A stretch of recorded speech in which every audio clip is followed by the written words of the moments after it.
What's going on, guys? Ron, are you there? Yeah, what's up? Can you hear me? Yeah, I can hear you great. We'll give it a few more minutes. We have people joining. Ryan's joining in a few more minutes, but I'm excited about this. I'm excited about this Spaces because my Celtics are playing tonight, and if you guys were live, I know the prediction I'd be making. Yeah, I've been watching the playoffs a lot, and that's going to be interesting. They haven't been playing the greatest. It's kind of funny how they decide to win a game after Tatum's out. Yeah, and I think they also decided to stop shooting 83s a game. That also helped a little bit. Um, so I think there's a correlation between the number of threes shot and the wins. So I think that's something that's correlated quite a bit. So So, well, a couple years ago, I guess after Steph Curry started going crazy, some nerd with a keyboard decided that the 3-point shot was more effective than the 2-point shot, and that's all these guys do now is just huck threes up left and right, and it's not good television. It's not good entertainment, right? I want to see people doing blocks and getting dunked on, not just heave it up every time you have the ball, you know? well, you know what? I mean, I know the history of how the game changed, and your analysis is pretty right. There was a nerd called Daryl Morey who was, I believe, at that time the general manager of the Houston Rockets then, I think. And what he realized is because his background is in math and statistics, he realized that a 3-point shot and a layup are the two best shots in the game. And he actually did a very detailed analysis and he gave every shot a certain score. And what he realized is you're best off either taking a layup or jacking up a three. So then his Houston Rockets that had James Harden started shooting a ton of threes. Other teams started copying it. They had success. Then more teams started copying it. They had success. But unfortunately, what's happened now, a decade plus into this kind of style, is almost every team has adopted that, and you have a one-dimensional type of game that isn't the most attractive to view because you don't have people taking into the rim, you don't have dunks, you don't have pick and rolls, and you don't have the mid range, which is actually my favorite type of basketball, the mid range shot. So it was a nerd with a keyboard who maybe took his analysis a little too far. Um, but I do think that nerd with a keyboard. I think one thing that kind of connects him to basketball and to tonight's topic is the idea of prediction markets using statistical analysis. And one really interesting thing about prediction markets, at least for me personally, is some people see it as just a betting tool, right? Yep. I'm gonna bet online instead of going to the bookie, or I'm gonna bet online instead of going to the casino. But there's a good case to be made that prediction markets are something a little deeper, because prediction markets have skin in the game, right? They actually have something to lose if the predictions are way off base.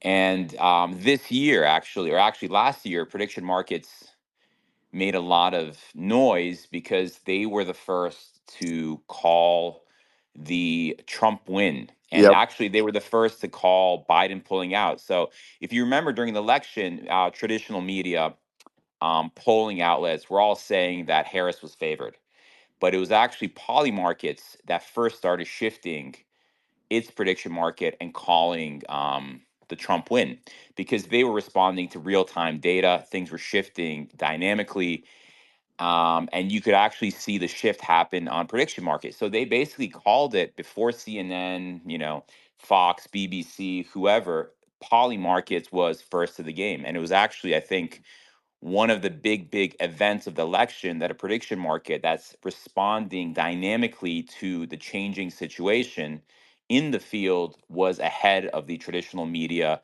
traditional polling. So there's a case to be made that prediction markets go beyond just let's bet on a sports game. There's something deeper because they respond to chaos more efficiently. Well, that's a really good point. And what I'll say is that it's for those exact reasons that I'm like actually passionate about helping build this project and help Hayden out, just develop it and see it come to life, because it speaks to really a main reason why I like crypto is the power of decentralization cannot be doubted, right? And we live in a time where you don't know what to believe, especially from the big media outlets. And so if we can combat that with we the people and what we say, right, that carries a lot of weight, I think. And you make a good point. Ever since that Trump election, prediction markets have been huge, right? I think like even Robinhood has a prediction market now. I think I bought Trump shares on Robinhood back during the election, and I thought it was crazy that I could trade on the election because I mean that's just something I would have never imagined a couple years ago. But yeah, there's it's I think that was the first election where they actually legally allowed you to bet on it, if I remember correctly. I think it was the first time where you could, obviously, poly markets is decentralized, so you can't really control it. But I think it was the first time you could legally go on Robinhood or like a centralized, application in the U.S. and actually bet on one candidate or another. So that was that was also a first. And just overall, when it comes to prediction markets, volatility, chaos, I'm a big fan of The Black Swan by Nicholas Nassim Taleb, a really, really fantastic book that influenced a lot of my thinking. And there's a lot of correlation there between his ideas in The Black Swan and prediction markets. So I'm interested in this on a deeper level as well. One thing I did notice, one thing that you've been discussing is this is the first decentralized prediction market that offers parlays, which for those of you who aren't familiar with it, you guys want to give us a little rundown on what parlays are and why no one else has kind of instituted them? so um all right, so parlays pretty much started around horse racing and betting on horse races, and those have been around for a while. And what the idea is let's say there's three games, right? There's three games happening tonight. I pick a team for all of, like, I want one team to win each game, right? Let's say the Celtics, Pacers, and the Timberwolves. Um, but what I want to do is, let's say I win the first game. I'd predict the Celtics, right? I'd turn $10 into 20, for example. And then I want to completely compound that $20 and then put it on the Pacers. Then if the Pacers win, that pays me 40. And I want to put that 40 now, completely compound, double or nothing, you might call it, on that final game. And so the way this works is that I only completely win if I win every single leg. Now that's kind of annoying because how could I compound that money if the games are at the same time?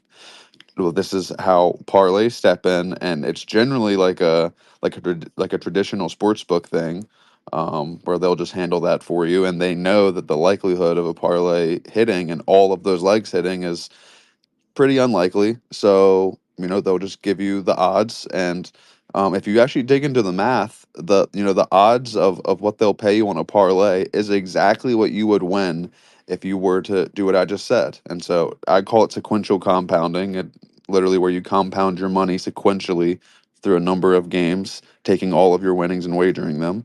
Um, it allows you to lock in odds at one point in time without having to wait for the first one to settle and then compound your money. And so we actually have come up with like a unique approach. And this was, man, this hurt our brains. We spent about a day really just thinking about all of this. But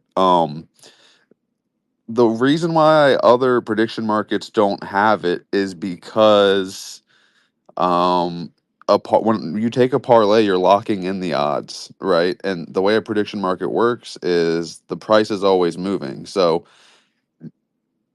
not to have you think too deep about it, but it's kind of hard to tell someone, hey, I'll give you these odds at 50 cents, but whenever you actually need to bet on it, it's actually going to be at 75 cents, right? Then we're gonna take a loss, or the user's not going to be happy with the price they get.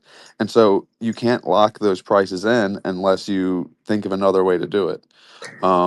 And what we've done is we've pretty much made like a simulated system that doesn't affect the market prices. That way we can lock those prices in. Um, and also so that we don't leave ourselves holding the legs to, people's lost bets, and then we end up losing our money, because that would be the only other way to do it, is say, hey, I'll buy the shares for you and I'll just cover you. And obviously we can't just cover people every time. I can jump in here, Ron, if you want me to explain it a little bit more in depth. Go for it.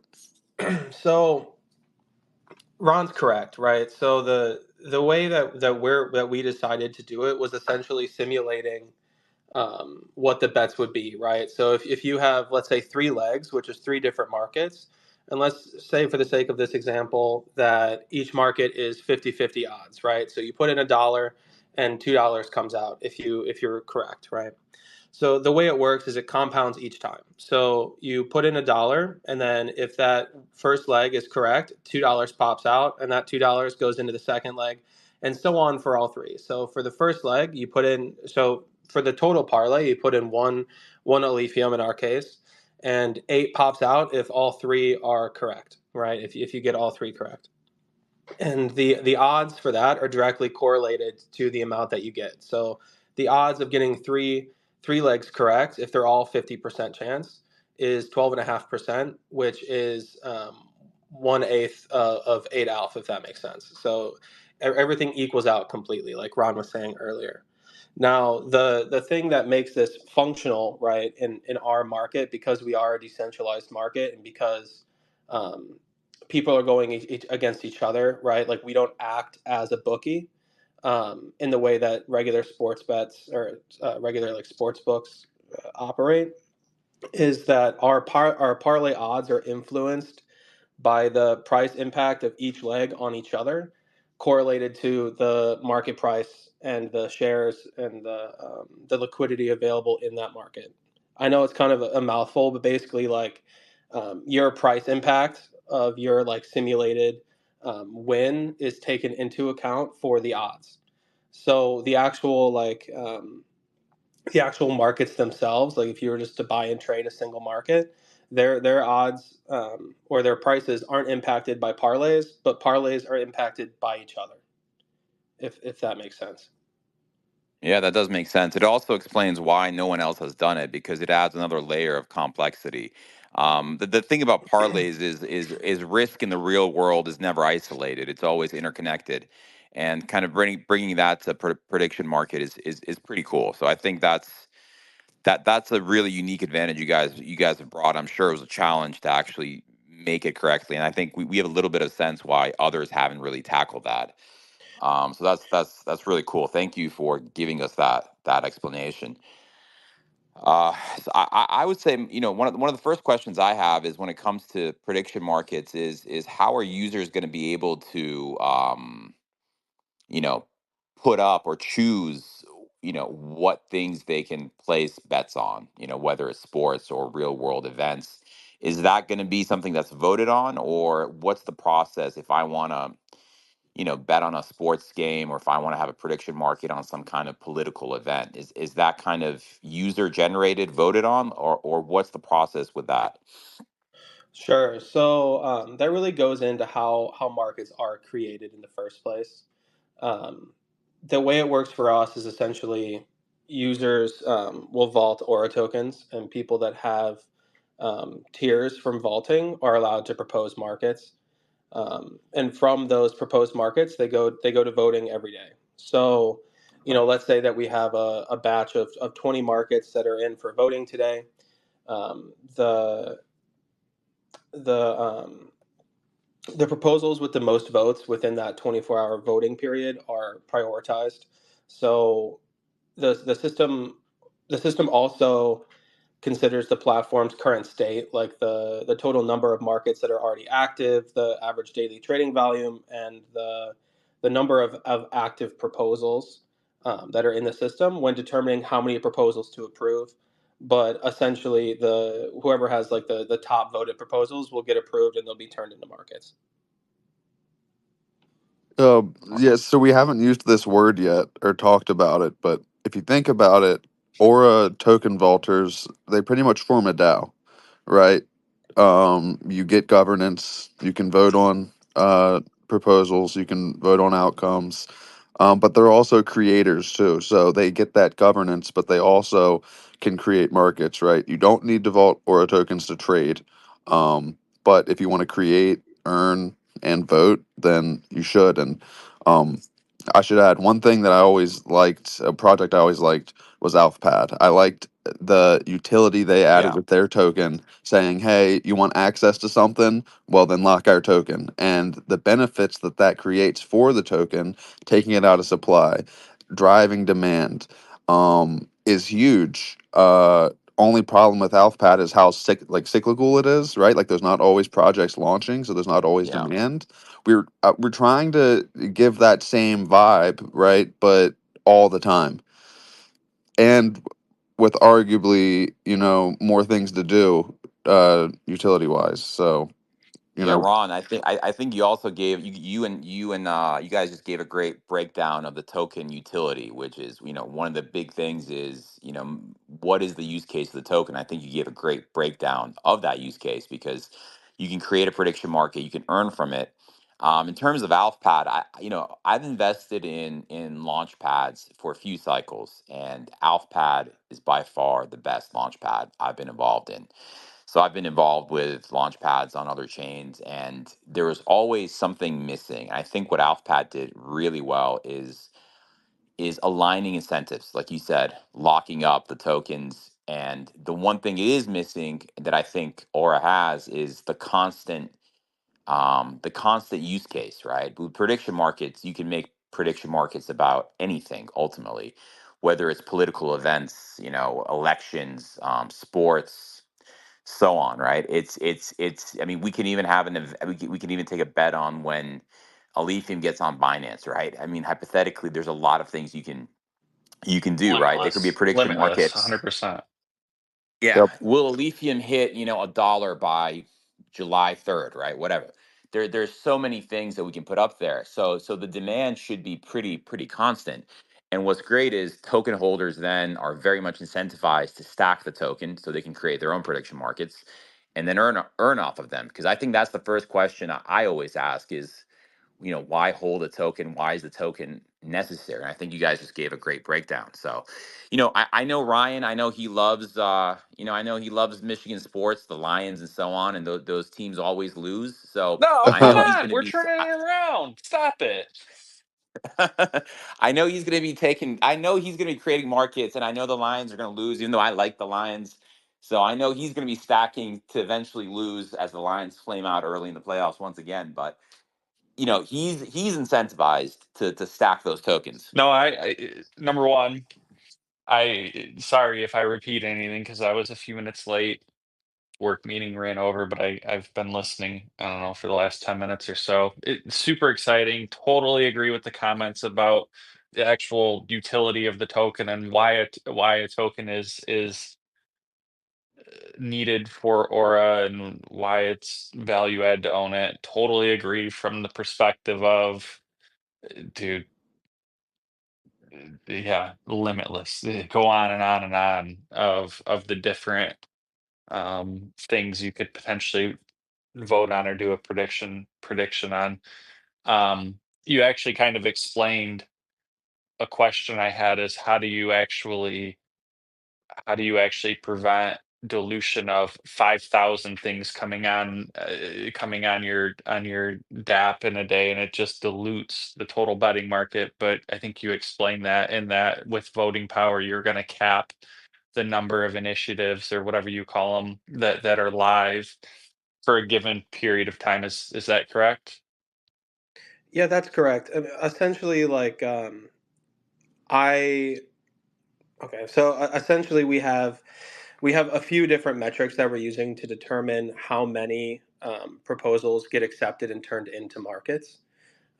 There's the amount of markets that we currently have, but it's really about the average daily volume per market, because we Right. want to we don't want to dilute it to have like thousands of markets, right, with only five alpha volume. So So to that's how we're your doing it. point, you want to be smart enough to know, hey, right now Alpha is a sub $50 million market cap chain. Right. It can probably handle 10, 15, 20 markets, but when Alpha is a multi-billion-dollar market chain and you have millions of dollars of volume every day, you might be able to handle 100 markets, 1,000, who knows? But it's dynamic based on the Right. demand, is what I'm hearing. Right. It's really important Yep. to scale appropriately, and it's also, it was complicated to get this done correctly because the markets don't all end at the same time, right? Like you can create a market that ends in a day, or you can create a market that ends in a year, and so trying to keep like a steady flow of markets coming in is really important. Um, and it also depends on the number of active proposals, right? Like if we launch and there's only 50 proposals, you don't want to accept 30, you know. Because you won't get the highest quality proposals, right? So it also scales based on how many proposals there are for that voting period.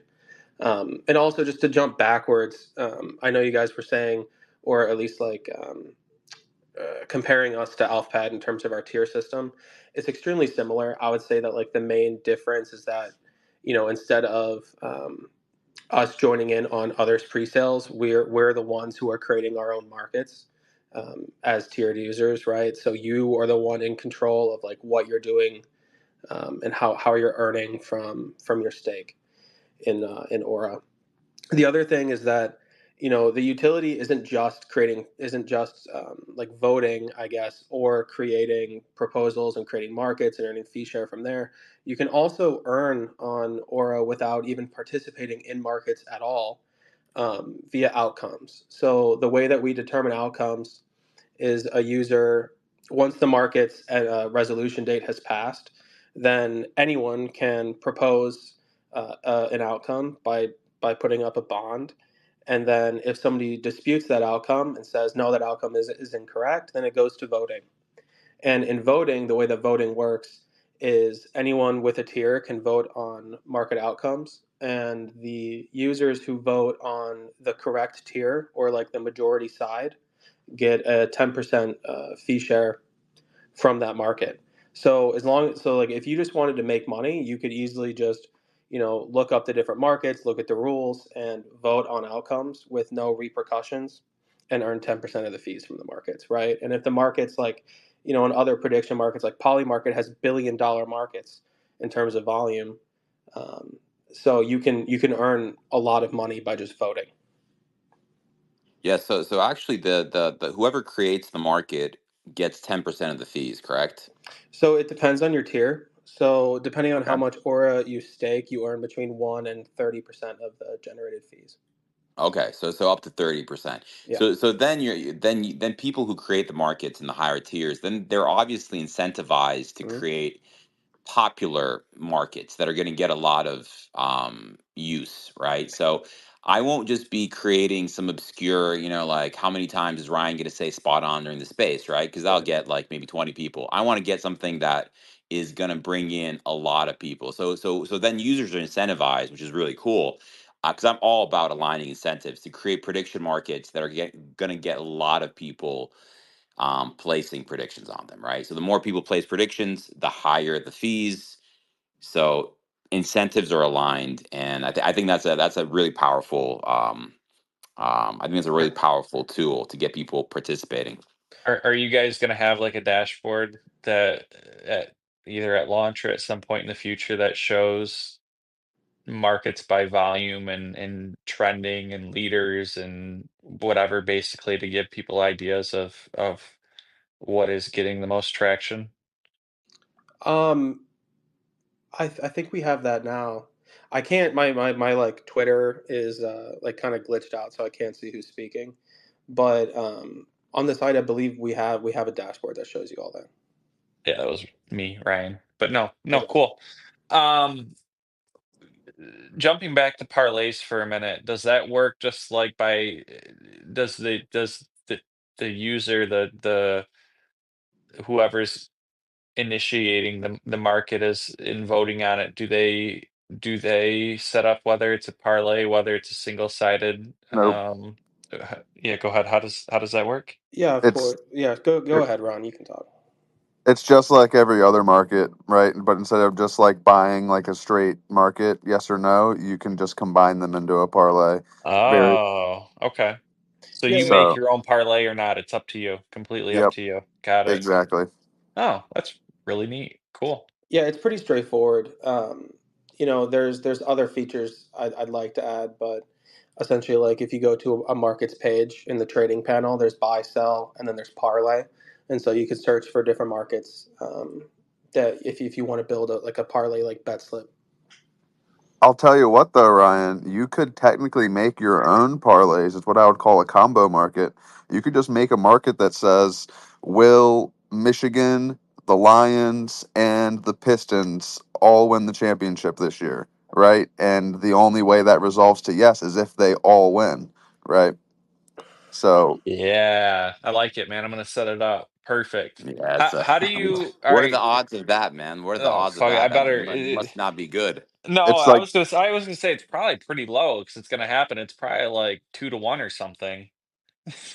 Just kidding. All right. Uh, So let me ask you guys this because I like what you're doing, and there's a unique factor to what you're doing with the parlays, and I'm liking what I'm seeing so far. What timelines are we talking about? Because this is something that I think your average Alephium user can jump in right away, begin stacking the token, begin creating his or her own markets. And there's always markets you can create. The NBA finals are probably a few weeks away, so there's a lot of big events coming up. What timelines are we looking at for Aura?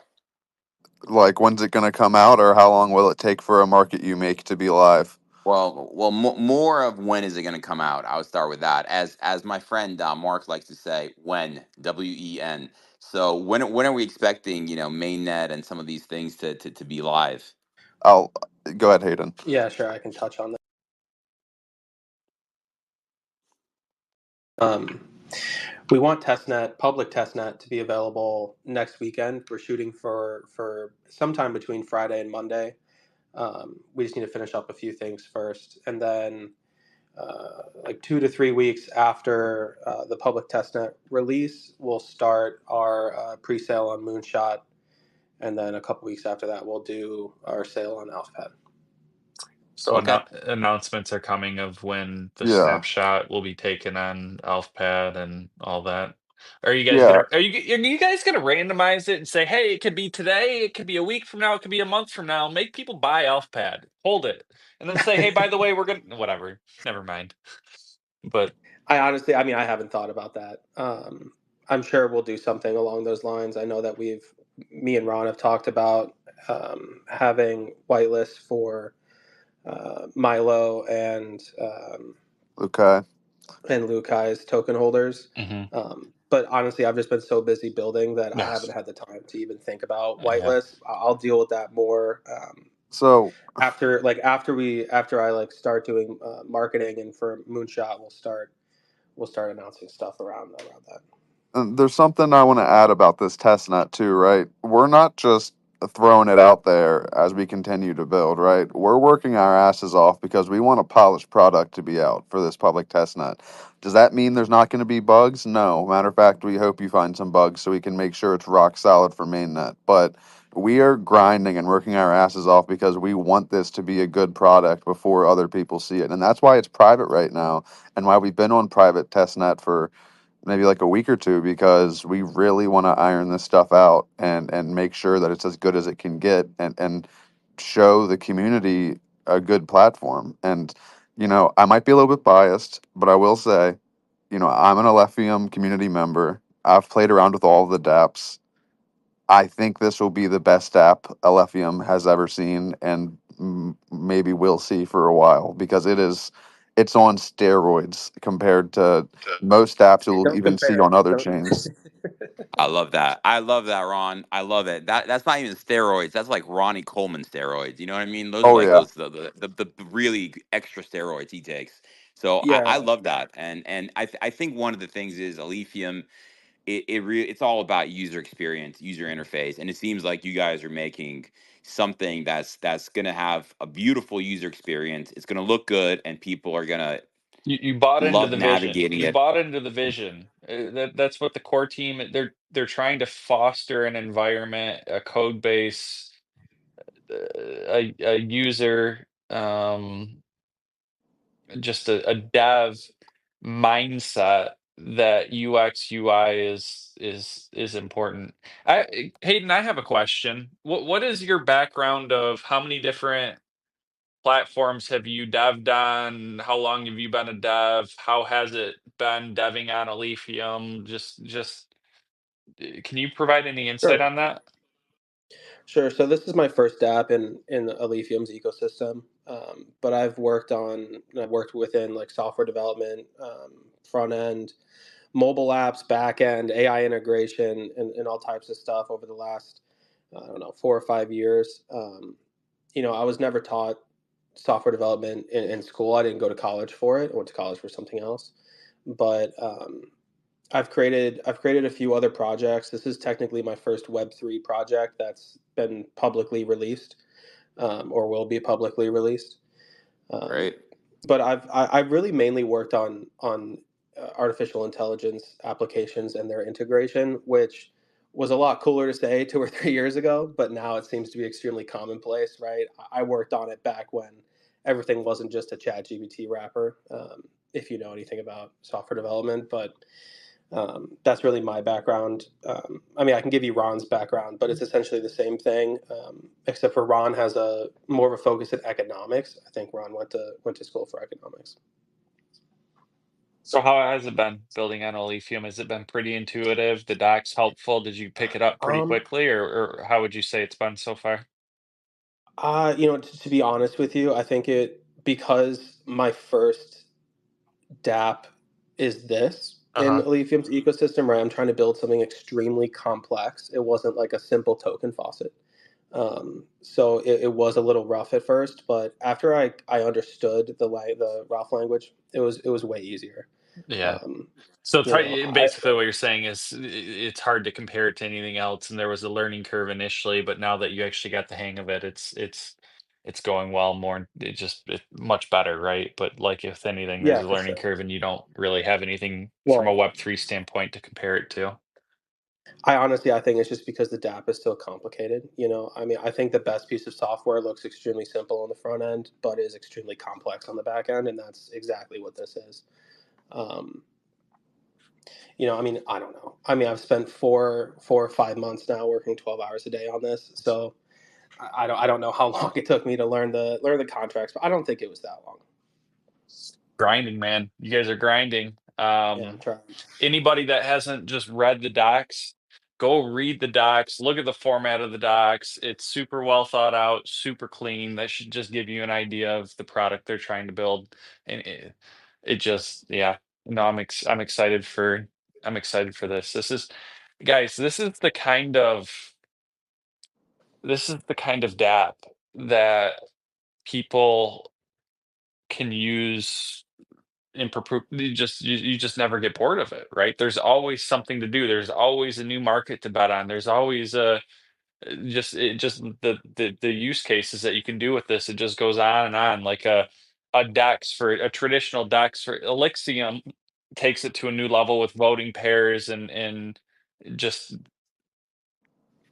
having different epochs and just keeps people interacting and with their clam and staking pools, you can adjust your ranges and whatnot, but still, like the use cases for that are I guess still kind of limited. People wanna stake on a DEX and earn and great, take their profit. And same thing with AlphaPad. It's a great product, but until we get Alephium to a point to where new Yeah. projects are launching daily, um, it just kind of comes in waves with users just using their DApp and new Yeah. projects launching. But yeah, I'm Well, very I was. excited for this. We need DApps on Yeah. Alephium that keep people interacting with the chain on a regular basis consistently, and I think this fits that need.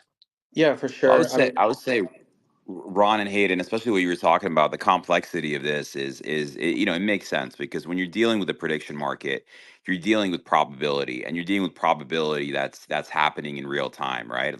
So, like a real world example, the Celtics were the most favorite team to win the finals. Jason Tatum gets hurt, that probability goes down. Now they're the least favorite team to win the finals. So obviously, in a prediction market, you're relying on dynamic external data, right? I'm assuming that data is being handled by oracles. So that must be a large part of what's happening is having oracles that can give you real-time dynamic data that can shift the probability, the odds as things change. So in terms of oracles, how's that happening? Are there any Okay. vulnerabilities or anything like that that you have to take care of? Sure. So before I touch on that, I do just want to add on to what they were saying before. I am really hopeful and I'm really excited. I think that Aura will be one of the first, or if not the first, DApp in the Alephium ecosystem that can actually bring users into the Alephium ecosystem, right? Like this isn't just a self-contained thing where you can buy and sell tokens. This is like something where other people can be onboarded into Alephium, and I think that that's really exciting, right? Um, and then yeah, so to answer your question about oracles, the way our markets work, we're not acting as a bookie. So this is fully decentralized. When somebody buys yes or buys no in a binary market, right? Like if you think the Astros are going to win the World Series or whatever in baseball, then when you buy yes, that directly affects the odds and the pricing of that market. So we're not doing any type of like balancing in terms of the odds. Yeah, but how does it work if ready? Ryan's gonna say spot on in a space. How do you have to, I assume, go into that market and close it? Like, did he do it? Yes or Mm, no? Right? okay. So how does Okay. it So you're interested in the versus if the resolution. Celtics win the World Series, can you get that? What anyway, yeah, I think that was the question of how does that work based on the different markets and how do you verify who won and is it or Sure. yeah. So that's more about resolution, not when the markets are active. I think is what you're trying to say. So Yeah, correct. It's ended. The event has ended sure, within a specific. The game has ended. The sure, space where I'm supposed to say spot on has ended. Whatever, right? It's sure. time bound, I would assume. But yeah, Sure. So when you propose a market, you also within that form you propose an end date. So the end date for that market is when the market will close and there'll be no trading involved. Generally, that should be at least a day after the like results should come out for whatever you're proposing. Sometimes it can be longer than that depending on what you're betting on, right? Like as an example, like if you're betting on who will be the new pope, right? There's multiple days that could happen depending on when they're convening. So like you might want to push the date out farther, like even like a month after their first meeting, if that makes sense. Because as soon as the markets close, they can't be reopened, which is perfectly fine, right? Like if your market is like, well, I don't know the names of the popes, but like, well, if this will this pope be the next pope? In the rules section, you'll say simply like, if it's not concluded by this date, then they'll all resolve as no, if that makes sense. And so to answer your question more directly, the way markets resolve is once the end date happens and the market is closed, then users can propose an outcome for the event or for the market. So they can propose yes or no on the market itself, and if somebody disagrees with their answer, then they can dispute it. And if somebody disputes it, then it goes to voting. The way that voting works for outcomes is essentially that anyone with a tier can vote on the outcome, except for the people that have a stake in the market to ensure impartiality. And it goes through a 24-hour voting period on the market, and the whoever votes for the correct outcome, like the majority decision, right? If you vote on yes or no, whoever votes for the majority gets 10% of the fee share from the market. So you're incentivized to pick the correct outcome, and you should be impartial because you don't have a stake in the market. That makes sense. So it is truly decentralized, and it's Yeah. relying on shareholders to So on then, if I have this right, it's basically okay. So let's just say the prediction market is the Celtics are going to win the finals, yes or no. Hmm. So the price of each yes or no share is determined by the people who are buying them, right? Correct. Yes. So the more people buy no shares after Tatum's injury, right, the price, the odds are changing in real time. So basically, Correct. the market determines the value. So let's just say it's 1 ounce, and are the Celtics going to win the finals? Yes or no? After Tatum's injury, everybody's buying up no shares. Yep. So the no shares are increasing in price. The yes shares now, the odds are great if they do. So it's kind of real time odds determined by people putting their money or skin in the game behind certain shares, Yeah. right? Yeah, that's correct. Like, each market, the yes and no for each market starts at half an alpha at point 0.5 alpha, At point five out. Okay. and it maxes out at 1 alpha, right? So Okay. um, if you buy a share for, if you spend 1 alpha, you get 2 shares of yes, right? Because they're each worth 50 or point 0.5. Okay. And if the market resolves in your favor, then you'll get 2 alpha, right? Because each winning share resolves to 1 alpha. Right. Right. And So if you buy alpha for 50 cents, the price after would be, or not 50 cents, but half an alpha, and the price after would be like 0.6 or something. So what's really cool there is the price of a yes or no share isn't determined by some external data. It's not determined by bookies in a dark room saying I think the Celtics this, or I think the Pistons this. It's actually determined by people who have skin in the game, i.e., people who are buying yes or no shares. So Yeah, correct. hypothetically, if the app was launched now, people would be buying up no shares for the Celtics winning up the finals. So if by some miracle they do win the finals, whoever bought those very cheap yes shares will be sitting pretty because the odds would be skewed very much against them after the injury. So it's kind Yeah, of that's correct. dynamic pricing based on market behavior, based on people putting their money where it should be versus, like Ron likes to say, a nerd with a keyboard determining what the odds should be. And I love that because it's decentralized. It puts the power in the people's hands, and the market determines the price of the share, Yep. not some external source. So to me, that's really cool. And for those people who are interested in kind of these ideas, it's great because you're letting the market determine the price of shares, not a centralized external source. it's So it's for all me, I think that's great. it's all decentralized from the statistics where the money. I mean, it's just math, right? It's just math based on how the pool for that market. Well, are most people buying yes or no, right? Whatever outcome, and it just equalizes and determines the odds based off of that. And then for the resolution, when the time ends, it is decentralized from people that did not vote on that market or participate in that market, but have or a stake, share, voting power. They can vote on the outcome. This is what happened, and they get rewarded for participating, essentially. So that's more or less a way to generate. If you don't want to gamble and you want to earn something, you can just hold the token and participate in the resolution phase of all the markets. Like you can Yep. be a Yeah. you can simply just do that for all of the markets if you want to. Yeah, that's Yes. correct. I mean, all behavior. So like, we try to, and I think we succeeded in, incentivizing good behavior and decentivizing all the bad behavior for every aspect of the DApp. No, that's great. And then it's also what you did there, whether you did it or not. There's some people that are inherently have a gambling mindset, and then there's others that are risk averse and don't like gambling, don't like chance, and they can still participate in your platform, Of course. which is Yeah, awesome. That's great.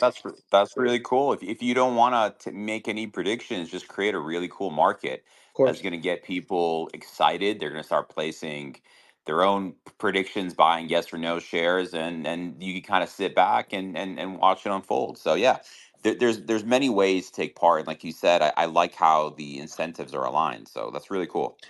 There's another way to earn on Aura, which we haven't touched on yet. Referrals. Is Yep. that we have referrals as well. So if you invite somebody to join Aura and it's their first time logging onto the site with their wallet, then you earn 10% of their trading fees forever.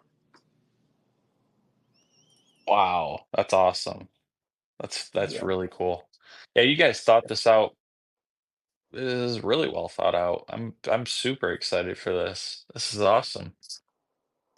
Yeah, just working through the bugs. Ron is very particular with his bug reporting skills. He keeps sending me these bugs that I'm like, hey, this is a bug in this major multi-billion-dollar website as well. I don't know if we need to fix this one. He's thorough. He's thorough. No, hey, it's all right, man. It's good. That's good. Yeah, it is good. Yeah, that's awesome. I'm super excited for testnet and Hayden. I'm sure you're gonna get lots of productive, great feedback because yeah, the community's good at that too. So Yeah, I hope y- so. Something else we haven't touched on is we're gonna do like a bug bounty reward program for testnet, where depending on the level of bug that people experience, we'll reward them with Alephium, depending on like what level it is. Well, that's cool, and I love that testnet is literally next weekend. So that's really exciting. There is one thing I need to mention, and I feel like on ESPN and mentioning a commercial or a sponsor, but we do need to mention Presence Protocol. We do. So if you guys are here, if you're at the space, which you are, and you want to mint your presence and win some Alephium, go to Presence Protocol. The password is prediction. The password is prediction. So please win some Alephium tokens. We have some cool tokens coming.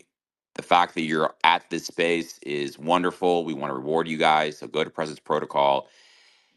Password is prediction. Win some tokens. It's going to be awesome. good job, Rashad. I was dealing with a meeting and late and I missed the password and I forgot and you covered for me. So thank you. Hey, Oh we yeah. want people to win some tokens, and we really appreciate people come to our spaces. So we want to take care of them, and I love the whole idea of presence protocol in general. It's a great way to see who's really at the space, who's paying attention, taking time out of their day to listen to what we have to say. So we just want to reward them in any way we can. So and it's a cool idea too. So So one thing I want to add is one thing I think that Aura can bring to the table that we really haven't seen in the Alephium ecosystem much is the ability to expand past Alephium and bring people into our ecosystem, right? Like we aim to be a lot bigger than just Alephium's user base.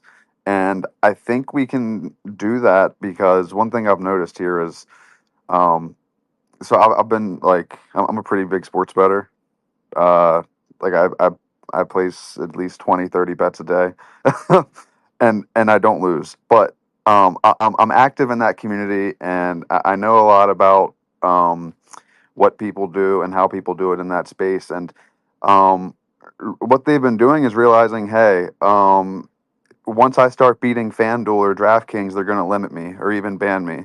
And so they'll go to an offshore sports book or a global sports book like Bet Online or Bookmaker or MyBookie, and then they'll start limiting them too, and they'll ban them too.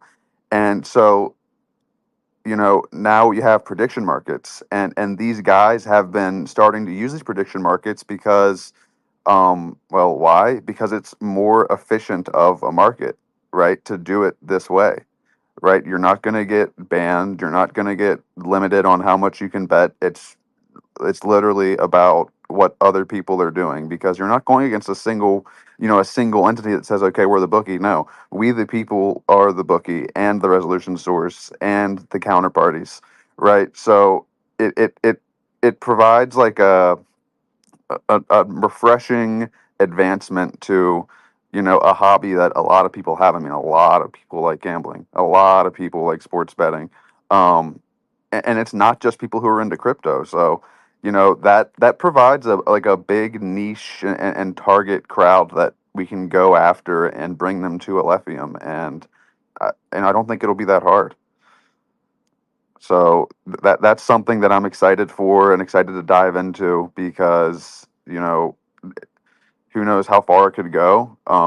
I know Alephium's working on this passkey thing, so if we can make the DApp, to a point where you don't even necessarily know that you're working with crypto, um, that could be a game changer, and that's something that I'm really excited to dive into.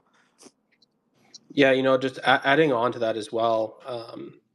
When we were talking about the incentives and the utility coming from the token, it's also a big part of our marketing, right? Because if you have a tier and you've already spent the money to get the aura and to vault it, you're going to be incentivized to get people to vote on your proposals and to get people to participate in your markets. And so we would hope and we would expect that those people would be essentially marketing for us because they're going to be marketing their proposals to try to get them to be turned into markets. And so I think that will really expand us past the Alephium ecosystem as well, and to bring in new users to our space. Yeah, and Yeah. another good thing to add is that we've managed to cook all these incentives in without diluting our token or inflating it, right? We don't do that. We're not just going to give you a bunch of tokens to be created out of thin air for doing something. No, you're going to earn actual value, actual revenue from the platform, not something we printed. Yeah, I think that's great. I mean, I think you guys have handled one of the biggest obstacles to any new protocol is token use case, token utility. It's not just something you're printing out of thin air. There's actually real utility, and you're incentivized to hold the token so you can earn off of it, create your own prediction markets, and so on. So I think that's one of the biggest benefits. And I like the way you're incentivizing users to hold the token, to earn fees, and to create kind of an actual to create a protocol that actually generates revenue, which is something quite valuable and unique, because if this takes off, you will be generating revenue. And it's the first decentralized protocol that has parlays. That'll bring in some new users. There's people who are looking to bet on sports, bet on events, and not go through bookies or centralized actors. So I think that's great. Let me see if anybody here in the community has any questions for you guys. If you have any questions, maybe raise your hand and we will bring you up to the stage so you can ask them. And if you don't Well, feel like raising your hand or you don't want to go on stage, maybe just type your question and I'll pretend that I'm you and I'll read it. But if there's any questions, raise your I'll hand or pretend. type them. While you guys work up the courage to raise your hand, I'll add one thing in that I think is really smart that you're thinking about. I think it's smart that you're trying to strategize ways to attract users beyond the Alephium ecosystem and in other chains and other areas of Web3. I know um, Moonshots is doing the same thing. They initially built out on Polygon. They're working on integration to Alephium, and they see the value of attracting other chains and not just because they're trying to, I mean, a benefit of course is it brings more volume, more users to your DApp, but there's benefit to Alephium as well because the native home for Aura is on Alephium. The native home for Moonshot boxes will be on Alephium.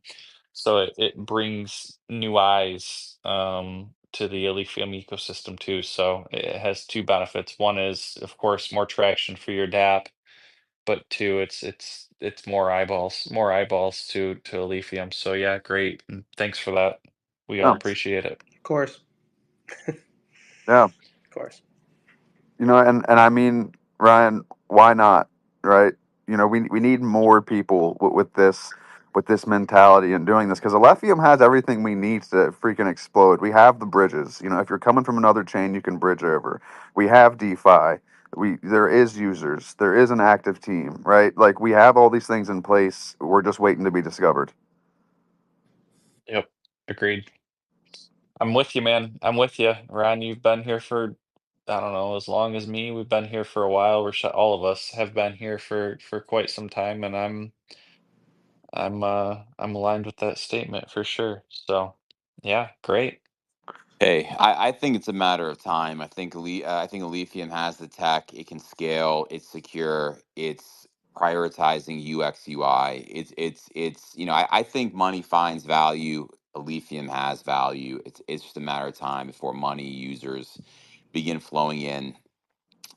So, and I think things like, Aura, I think these kind of projects really help. It's these kind of dApps that give, exposure to niches that are going to come to Aletheum and start using it, and then hopefully be blown away by the UX user experience and stay. So, I think it's all part of, step by step. We're bringing more and more people to Aletheum, and once they start using it, the rest will take care of itself. I think once you start using Aletheum, the wallet, the dApps, you know, you don't need to convince people once they've interacted with the ecosystem. You don't need to convince them to stay once they've had some experience with Aletheum. Yeah, I mean, I guess I'll say it here too. I just earlier this week, Banksa integration into Alephium now allows US buyers to um, basically onboard without leaving the wallet. I spent $300. I think my average buy price was, I don't know, probably 2 cents higher than the 2 cents higher than the current market price, and then it was like a $5 and some change fee. Um, so would I use it to accumulate a large bag? No, because I just wouldn't. I know of better ways to accumulate, and I'm an experienced, I guess, seasoned crypto trader. But for people that are just not used to using bridges, not don't have a Maxi account or Gate or know how to use DEXs, etc., I think it's super powerful, and it just goes into improving an already great experience within the wallet. So yeah, if you guys haven't tried it yet and you're looking to accumulate more, um, hey, tell your parents, tell your grandparents, tell your cousins, let's go. They can just download the wallet on their iPhone and invest. That Well, yeah, check out Banksa. Ron, go ahead. that DApp section in the Alephium wallet is super awesome now because now you can access all the DApps from right inside the wallet too. Right, you have like the entire Alephium ecosystem in a single app. So No, it's super cool. It's super it's amazing. Like I remember when I was at work in the past trying to do something on mobile and going out of Safari or Chrome back to it, just a pain. The fact that you can interact with a dApp without ever leaving the wallet is incredibly powerful, and the community need to do a better job of just exposing that to the I guys, I don't know. Do you guys know, Ron, do you know of another project that has anything close to what Alephium has in terms of its wallet? This is like it's next level, man, especially for its current market cap and size. no, To me, this wallet is something that you would expect to see in a multi-billion dollar chain, and most of those don't even have anything like this. the only wallet I think that is better than the Alephium wallet is probably Phantom Wallet. Um, and that's not made by like the Solana team, right? They're like multi-chain. And so Alephium is for what it is, and for the size that Alephium is, their wallet is insane. And like I'm active in a couple of other ecosystems. They don't have anything like it. Um, the Alephium wallet's next level for sure. Yeah, and Yeah. what's great is now you can do everything on the wallet with Banksite. You can buy Lithium, you can go on the dApp browser, you can use, Aura and so on. So you don't have to leave the wallet, which is fantastic. And like you said, it's one of the best wallets in the crypto space. And I just want to bring this back to the beginning of the space. I think it's a good way to kind of wrap things up. Ron, you were talking a little bit about your motivation to start Aura. You were talking about how I think you were upset with, centralized sources. You wanted to kind of create something that gives power back to the people. And I think that what's really interesting about this is it's a prediction market, and these, yes or no shares, they're being shaped by, live sentiment, by people who are, buying yes or no shares, people who have skin in the game, who are putting alf down to do that. And you're taking that power away from the centralized kind of, betting markets or the bookies, and you're kind of putting it back into the people. And you said that was one of your motivations for creating Aura. You wanted to kind of give the power back to the people. Can you give us a little bit of just a little bit of insight into that? And because I am interested in what the spark was to create this, because I know you're a pretty passionate guy, and I think when you get behind something, you go all the way. All right, so here's the deal. I have built one other DApp. It was Sexy Pixels. I didn't do much of the deving at all. I just did the design in the front end, and I had CGI help me with all of the Ralph, and he knocked it out of the park. He did a great job. But Hayden, I've been talking to for a while, ever since before Onion came out, because we were planning the Milo and Lukai launches, and I knew that Hayden had like software development background, and he would always talk to me about wanting to build something but not knowing what it was. And so we tossed a couple of ideas around. Eventually he landed on the prediction market, and we kind of talked, does this make sense, can we make, like, is this possible, will it work? It was right up my alley, so I was like, yeah, hell yeah, go for it, because number one, I love betting. Number two, I have a master's in economics, so I deeply believe in free markets and the way markets work. Like, it's fascinating to me, right? So that, combined with being able to bet on stuff with my Alephium, combined with the decentralization nature of crypto that I love, of we the people working together to combine to be a greater power than centralized entities, is really what has driven me. And I know Hayden probably has his own reasons too. It was mainly his idea, but you know, like I said, we've been talking for a while about building something, and I've just been kind of here to help along the way, kind of more of like a project manager role, which I've played in a bunch of projects over the years. Um, but yeah, I don't know if you want to add anything to that, Hayden. Yeah, sure. We definitely came up with the idea together. But the the reasoning behind why I thought that Aura was a good idea, and really what I wanted to do with it, and once I figured out that it was possible to create this, and possible to do what I wanted to do, it all clicked pretty quickly. So what I really like about it is how we gave power to the people, and how we gave such a strong utility to our token. Our token isn't just like for us to raise pre-sale money, right? Our token is an integral cornerstone part of the platform. Without the token, this platform is not the DApp is not even possible without the token. What I really wanted was to allow users to create their own markets, and also have users be the deciding factor in the outcome of those markets and of their resolution. There's a lot of gray area and a lot of controversy regarding other like extremely popular centralized prediction markets. I guess I'll just like Polygon, right? And so I wanted to fix those problems, and make it a lot more open, a lot more clear, and a lot more open and decentralized for people. So you can see, you can propose your own market. You can predict the outcome of other markets, and it just creates a really good system for users to see, and ensure fairness among users. And I think I Yeah, was really no. excited for that. And I also, obviously, I mean, I own a lot of Alephium. I want to lift my bags up, and I think that this is a great use case. I think it's not just a circular DApp within the ecosystem. I think that this DApp is extremely. I think it has a really high likelihood of bringing in people from other places into Alephium. Well, you know what? I can say this, guys. I've known Ron for a while. He's a true believer when it comes to lithium. He's passionate about the chain. He knows what he's talking about.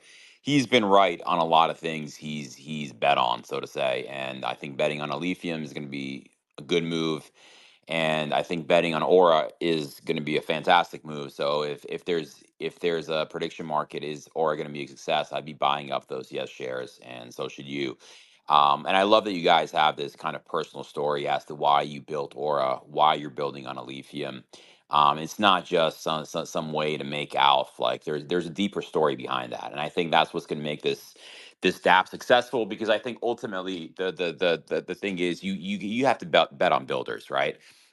Somebody can have the best idea in the world, but if you can't get behind the team, I don't know. I don't know if it's worth getting into. And I think after talking to you guys for an hour, this has been one of my favorite spaces. I can say I'm fully behind you guys, and I think you're going to build something fantastic. And I would definitely bet on you guys. So, and I will bet on you guys. So, I can't wait for Aura. I think this is going to be one of the premier dApps on Alephium, and I think it's going to be one of the premier prediction markets on any chain. So, really fantastic work. Ryan, any final thoughts? Spot on, man. No, just kidding. No. No, I'm fully aligned. I'm fully aligned with everything you just said, Rashad. I'm very excited for this. I'm very excited for the future. I'll say as a I guess general statement from my expectations, I think the greater Web3 just people's investors' expectation, the market timeline has shifted. Many people were saying the bull run would be over by this time a year ago, just because of the way the Bitcoin movement started. And I think with Bitcoin ETFs and just price movement, it just messed people up. So no, I'm still incredibly bullish on the remainder of this cycle, which is just starting, in my opinion. And I think you guys are building a great product at a great time. So I think you're going to do very well, and I think your hard work's going to pay off. I appreciate that. The other thing is, like, just so people know, we are betting in Alephium. So even if, like, you go in at 50 cents and it stays at 50 cents, you still might be, gaining value. And that's another great thing about this. Is you don't have to convert to USDT or USDC in order to bet on something. You can stay within Alephium to do it. Yep. And that's what DApp should be, is just adding more value to Alephium. And we can do that and also have our token be valuable as well. Well, For to, sure. to to your point, dApps are the utility for a chain. They dApps are a big part of what drives token demand on a chain. People buy into chains to interact with dApps, and they buy in and stay in because they have something to do and to keep them occupied. So yeah, you guys are playing no small part in the potential, success for Alephium. So yeah, again, thank you. Yeah, of course. Thanks for having us, by the way. As like a closing comment, be on the lookout, follow us on X, and join our Telegram. And if you want to, you can read the docs to understand more about it and what it does. And be on the lookout for announcements of our public testnet. Like I said, it should be sometime within the next 7 to 10 days, around a week from now. Let's Great, go. great, cool. All right. Correct me if I'm wrong, Rashad, but last reminder about presence protocol: mint your presence, win, I think, up to $20 of ALF, have a chance to win up to $20 of ALF. The password is it prediction? Is that right? Prediction. Yep. Yeah, prediction. Yep. Password is prediction. Perfect. Okay. Thank you so much, guys. We have to do this again, during mainnet, or once we get, or during testnet, or once we get to mainnet. Maybe we'll do it again before your TD. But we'll talk about it, and we'll plan another one. It's been fun. Yep. Sure. Sounds good. Real quick, massive shout out to the DAO for everything you guys do and for being helpful through this process of us building, hosting this space. Just thank you guys, and everybody else, get your AlfPad vaulted and get your Alephium ready, because you don't want to miss this. Thanks, everybody, and have a good weekend. All Thanks. right. Yeah, thanks, Thanks, you too. guys. Thanks for tuning in, guys. Appreciate it.